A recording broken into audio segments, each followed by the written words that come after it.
say the bit that we're most interested in terms of pipeline is there's a thing happening with the recession where these massive agencies are losing projects because they can't afford to work on them because the budget's been cut, but they still exist. So we're trying to figure out a way to go after those budgets, go after those direct brand relationships, and build pipeline there, because we can handle the project at that budget because we are a lot leaner. That's kind of our 2023 strategy in terms of sales is to pick up those kind of pieces of work during this recession period. It's quite a sweet spot for us to be in. That's a smart plan. Is there a particular sector that feels that more? Have you isolated that?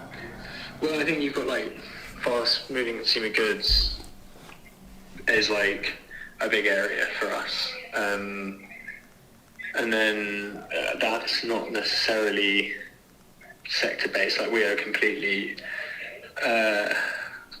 sector industry agnostic. We work across all kinds of companies, B2B, B2C, consumer goods, agencies,